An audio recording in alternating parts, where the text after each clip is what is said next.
Kwa ambao ndo mnajiunga sasa hivi, leo tunaenda kuzungumzia mada ya ni namna gani utakavyoweza kufuga kuku wako wa mwendo kasi, au namna gani utaweza kufuga kuku na kuwaepusha na stress. Kumbuka stress imekuwa ni changamoto kubwa sana kwa wafugaji, na wakati mwingine watu wengi wamekuwa wasielewe kwamba stress mara nyingi huwa ni kitu gani, na mara nyingi stress inaweza kuathiri kuku kinamna gani. Lakini kama hujawahi kufahamu, kuku wako wanaweza wakaathiriwa stress kwa kiwango kikubwa sana, na mara nyingi siku zote huwa ninawaambia watu katika madarasa ambayo nimekuwa nikiyafanya, au hata nikiwa tunafanya YouTube, au katika mtu ambaye nipo naongea naye, labda nikiwa nafundisha mtu kwa ana, stress ni kitu ambacho kimekuwa kikisumbua sana kuku.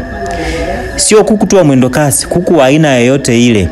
Stress imekuwa ikisumbua sana kuku, na mara nyingi wafugaji wamekuwa wakisababishia kuku wao stress bila wao kujua. Na kiufupi tu, mimi huwa nasema katika viumbe wote wafugwao, kuku ndo kiumbe namba 1 ambaye anaweza akawa na kiwango kikubwa sana cha stress. Na hiyo stress inaweza kumwathiri pakubwa sana sana sana sana. Wewe unaweza usione hiyo shida, lakini kiuhalisia stress huwa ni changamoto. Wewe unaweza kaona wako tu kawaida, lakini mazingira sasa ambayo yanaweza kapelekea stress, wewe muhusika ndio unatakiwa sasa uyafahamu. Lakini ukumbuke stress kwa kuku huwa inaathiri pakubwa. Inaweza kumwathiri ukuaji, inaweza kaathiri utagaji, inaweza kaathiri mpaka uzito.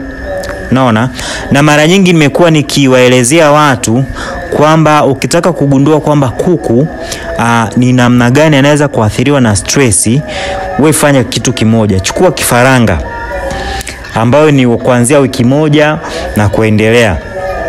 Yule kifaranga mchukue, kaa naye mkononi hata kwa dakika 10, au msumbue, mara umshike mabawa au umwachie.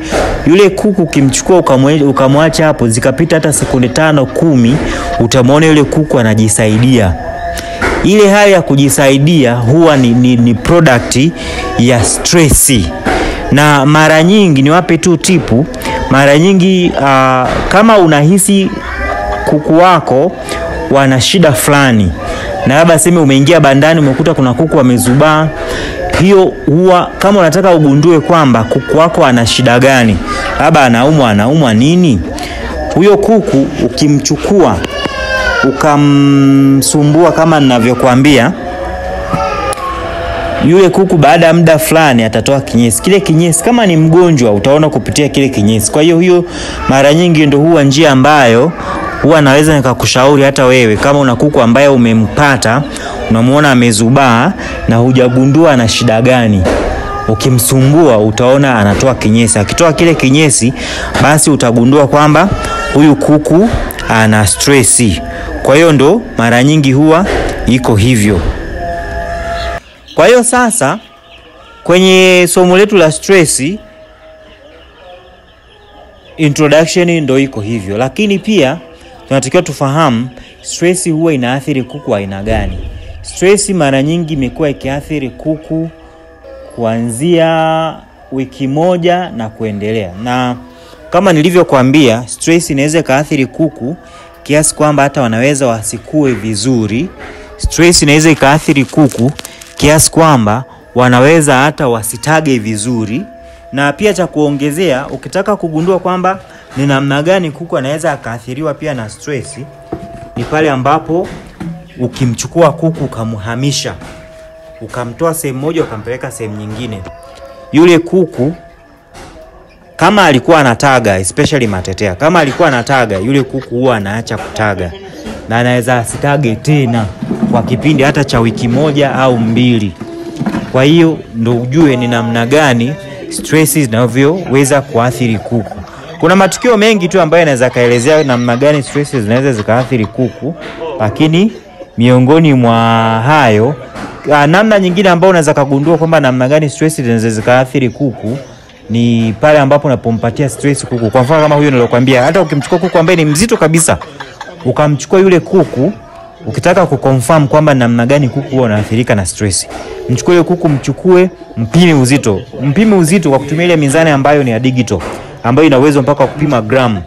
Baada ya kumpima, utakapomchukua tu, mchukue tu mpime. Ukisha mpima, kaa naye huyo kuku hata kwa nusu saa. Alafu umpime tena. Yule kuku obviously lazima utamkuta amepungua uzito.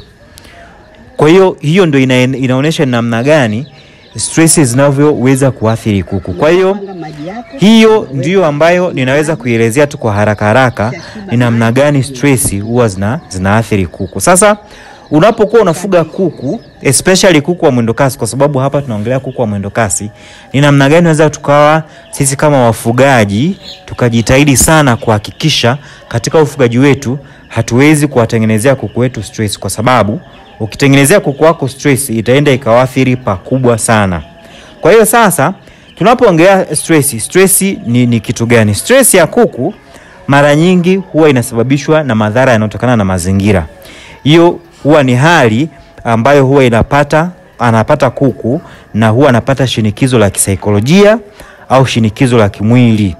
Na hili shinikizo la kisaikolojia au shinikizo la kimwili huwa linatokana na mazingira yasiyokuwa salama au mazingira yasiyofaa kwa kuku husika. Mazingira yasiyokuwa salama na mazingira yasiyofaa kwa kuku husika nitaenda kuyaelezea huko mbeleni. Kwa hiyo sasa stress hiyo inaweza kutengeneza athari kubwa sana, unaona? Na hiyo inaweza kuathiri kuku kiafya, inaweza kuathiri kuku kwa ukuaji, pia inaweza ikaathiri pia kwa uzalishaji wa mayai. Kwa hiyo sasa leo tunaenda kuzungumzia ni namna gani hizi stresses zinaweza zikasababishwa, kwa sababu unaweza kukaa wewe kama mfugaji ukajiuliza kwamba stresses zinasababishwaje? Hivi mimi nawezaje kusema kwamba kuku wangu niweza kuwasababishia stress? Mbona sielewi? Sasa tunaweza kuzungumzia mazingira au visababishi na athari zake, na ni namna gani naweza kuviziepuka hizo changamoto ambazo zinaweza zikasababishia kuku stress au kuzuia kabisa. Kunywa maji, wakishashiba maji ndio wapate chakula. Asante kwa kunisikiliza.